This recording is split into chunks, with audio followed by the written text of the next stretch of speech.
বাজে দেখো 8টা 20। আর একজন দেখো সকালবেলাতে এখনো কিন্তু কিছু খায়নি, আর দেখো আপেলের বাচ্চা খাচ্ছে। সবে ব্রাশ করে এসছে। কে খায় এরকম সকালবেলা খালি পেটে আপেল? পাগল। আর একজন আড়ি মুড়ি ভাঙছে। আম্মা উঠে যাও। আর এই যে টুকুসের দিদা এসেছে, টুকুসের দিদা।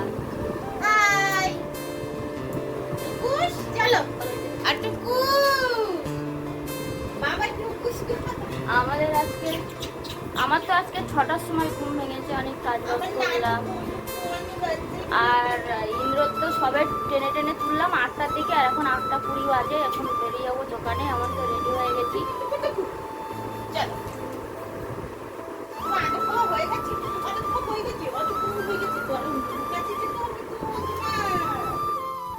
তো চলো, ক্যামেরাটা অনই যখন করেছি ভিডিওটা শুরু করে নিই।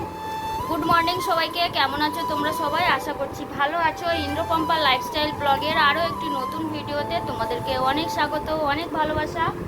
তো আজকে হলো রবিবার, আরও একটা নতুন ভিডিও নিয়ে হাজির হয়ে গেলাম। তো চলো, তোমাদের সবার কাছে একটাই রিকোয়েস্ট প্রত্যেক দিনই করি, ভিডিওটা কেউ স্কিপ করো না, পুরোটা দেখো, আশা করছি ভালো লাগবে। তো চলো, আমরা এখন বেরোবো দোকানে। এখন আর কিছু শেয়ার করতে পারবো না, দোকান থেকে বাড়ি এসে দেখি কি শেয়ার করতে পারি। চলো, কিছু বলবা? কি বলবে? হ্যাঁ, গুড মর্নিং সবাইকে। Good morning. আপেলের বাচ্চা খেলো, ছোট ছোট আপেল। দাঁড়াও। গুড মর্নিং সবাইকে। Good morning. খিদে পাচ্ছে, সকালবেলা উঠে খিদে পাচ্ছে। এটা কি আছে দেখি? মিষ্টি আছে। আজ সকালবেলা উঠে তোমার ফেভারিট খাবার চলে এসেছে।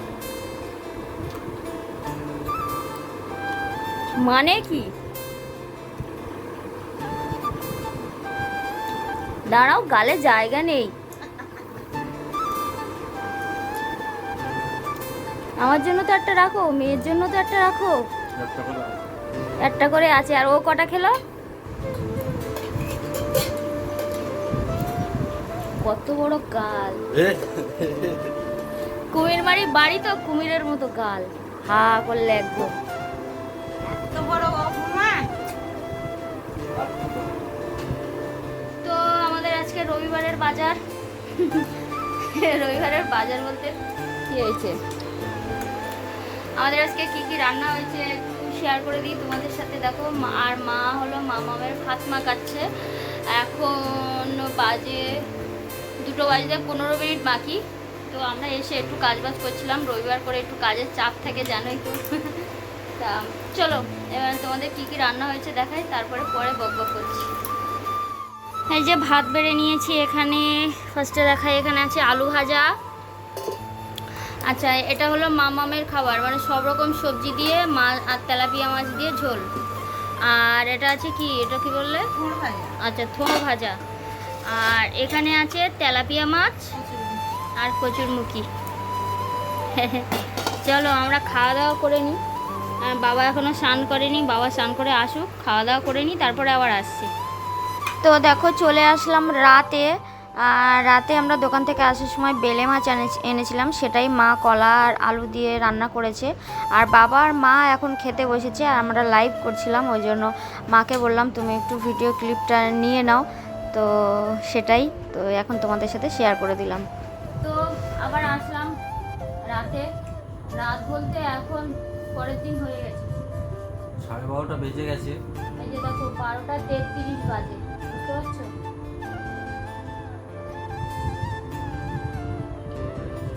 হ্যাঁ, বুঝতে পারছি। আচ্ছা চলো, 12:33 বাজে। তো সারাদিন আর কিছু কোনোই ভিডিও করার সময় পাইনি। আর রবিবারে একটু কাজবাজ থাকে, দোকান থেকে বাড়ি এসে তাড়াহুড়ো করে শুধু কাজবাজই করেছি, কোনো কিছু শেয়ার করতে পারিনি। শুধু দুপুরবেলা কী রান্নাবান্না হয়েছে মাই করেছিল আজকে সব। তারপরে তো একটু লাইভে আসলাম, আর তারপরেও যে একটু সামনে এসে কথা বলবো সেটাও আর সময় হয়নি। তাড়াহুড়ো করে দোকানে চলে গেছি বিকেলবেলা, আবার বাড়ি এসে আবার লাইভে বসে গেলাম। তো যাই হোক, আবার মা রাত্রেও রান্না করেছে, সেগুলো তোমাদের সাথে সব শেয়ার করে দিয়েছি অবশ্য। চলো ভিডিওটা এখন শেষ করতে হবে। আর মামামের আজকে সত্যি কথা বলতে বিকেলবেলা থেকে না দুপুরবেলা থেকে কেমন যেন শরীরটা একটু ঝিমিয়ে ঝিমিয়ে মতো ছিল। মাঝে আবার যখন লাইভ চলছিল তখন একটু সুস্থ মতো মানে ও যখনই ও একটু সুস্থ বোধ করছে তখন একটু হাসি খুশি হচ্ছে। তো এখন আবার সেই একই অবস্থা, বলে নিলেই একটু চুপচাপ থাকতে, শুয়ে দিলে থাকতে চাইছে না। তো এখন যেহেতু রাত 12:30 বেজে গেছে আর খেয়েছিল সেই সন্ধ্যাবেলার সময় মা খাইয়েছে, তো এখন আবার ওকে একটু বেশি গরম দুধ খাওয়ানো হচ্ছে। এখন এবার এটা খাইয়ে ওকে ঘুম পাড়িয়ে দেবো। আসলে কি বলতো, মানে বিকেল থেকে মানে শুধু মানে অসুস্থ হলে আমরা যেরকম জ্বর টর হলে যেরকম ভোগাই না, সেই রকম আর কি করছে। তো জ্বর নেই, গায়ে হাত দিয়ে দেখেছি, মানে গা গরম নেই। এবার একটা জিনিস দেখো, যদি না বলতে পারে তাহলে আমরা কি করে বুঝবো বলো? আর তার মাঝে একটা ছোট ঘটনা বলতে, দুপুরবেলা আমরা যখন দোকান থেকে আসলাম বাড়িতে, আমরা কাজকর্ম করে রান্না করে রেডি হচ্ছিলাম, আর বাবা ওই বাড়ি থেকে মাম্মামকে নিয়ে আসছিল। আর এনে ঘরে খাটে মানে রাখতে গিয়ে একটু লেগেছে। লেগেছে বলতে ও যে মাঝখানে যে মাঝে মাঝে যে ঝাঁকুনিটা হয় না, এবার বাবারও তো শরীরটা খারাপ, এবার ওকে নিয়ে পারে না, এবার ওকে কোলে নিয়ে এই জায়গাটা ঠিক করে বসেছে, আর ও ওই সময় ঝাঁকুনিটা তুলেছে আর কি। তোলার পরে মানে খাটের সাইডে লেগেছে, খুব কেঁদেছিল অনেকক্ষণ ধরে। এবার তারপর থেকে একটু ঝিমুনি ঝিমুনি ভাব, মানে সত্যি বলতে কী করবো বলো তো, তাও নাড়াচাড়া করছি। মানে বাবা মাই ওকে বেশি অংশ দেখে, ওদেরও বয়স হয়ে যাচ্ছে না, ক্যারি করাও অসম্ভব। তো যাই হোক, কি করবো বলো, যে মাথাটা ব্যথা করছে না পেট ব্যথা করছে না দাঁত যন্ত্রণা করছে, কি করে বুঝবো বলো? যদি একটু কিছু না বলতে পারে, এমনও তো আগেও হয়েছে মাঝে মাঝে, কিসের কি হচ্ছে বুঝতে না পেরে কান্নাকাটি করছে, মানে আমরা কোনো কি হচ্ছে সেটা বুঝতে পারছি না। যে ব্যথার ওষুধ থাকে, ব্যথার ওষুধ খাইয়ে দিই, তারপর দেখি আস্তে আস্তে যেই ব্যথা হোক ব্যথার ওষুধ খাওয়ালে আস্তে আস্তে ঠিক হয়ে যাবে। তো যাই হোক, এটাই বলার ছিল। তো দুপুরবেলা মামাম খুব কান্নাকাটি করেছে, লেগেছে একটু অবশ্য, তারপরে একটু জল টল দিয়ে মালিশ টালিশ করে দেওয়ার পরে আবার চুপ হয়ে গেছে। আর তো যাই হোক, তোমরা সবাই ভালো থেকো, সুস্থ থেকো। আর অনেকেই আসছো, আমাদের পরিবারের নতুন সদস্য আসছো, লাইভ চলাকালীন অনেকেও আসছো, তাদের সবার জন্য অসংখ্য ধন্যবাদ। এইভাবে পাশে থেকো, তাহলে আমরাও পরবর্তী দিনগুলো আরও এগিয়ে যেতে পারবো। আর সবাই মাম্মাম সোনাকে খুব খুব ভালোবাসে, খুব ভালো লাগে যে আমরাও হয়তো এতটাও যেরকম ভালোবাসি আরও সবাই ভালোবাসে মাম্মামকে। তো যাই হোক, যাদের ঘরে এইরকম সন্তান আছে বলতে নেই, আমার মতে তারা হচ্ছে ভগবানের দূত। তাদেরকে সুস্থভাবে সেবা শুশ্রূষা করো, যাদের ঘরে এরকম আছে। আর একটা সন্তান তো কথা সবার বলতে কাছে চাই, বলো। যাদের ঘরে এরকম সন্তান আছে এই সমস্যাটা তারাই বুঝতে পারবে। বাচ্চা কাচ্চা অসুবিধা হলে কাঁদবে, মানে ওদের প্রবলেমটা ওরা যদি না বলতে পারে, ওরা তো ওদের সিমটমগুলো দেখাবে না। এবার বাবা মা হয়ে আমরা যদি সেইগুলো না বুঝতে পারি তাহলে কিভাবে কি করবো বলো? যদি একটু বলতে পারে তাহলে তো সাথে সাথেই সমস্যার সমাধান হয়ে যায়, যে এই সমস্যা হচ্ছে তাহলে এই সমস্যার সমাধান করে দেবে। মেন হলো দাঁত যন্ত্রণাও হতে পারে ওর, কারণ কি বলতো, ব্রাশ করতে খুব সমস্যা, মানে আঙুল তো গালের মধ্যে দেওয়াই যায় না, আঙুল দিলেই তো কামড়ে একদম দুভাগ করে দেবে বলতে গেলে। আমি তো ভয়ে গালের মধ্যে আঙুলই দিই না। আর ব্রাশ দিয়ে যে ব্রাশ করাবো, এবার দেখো প্রত্যেকদিন আমরা স্বাভাবিক মানুষরা যেমন প্রত্যেকদিন ব্রাশ করি, ওকে তো করানো যায় না। সেই জন্য ওকে ব্রাশ দিয়ে গালে ব্রাশ করালেই ও ব্রাশগুলো চেপে ধরে রাখবে।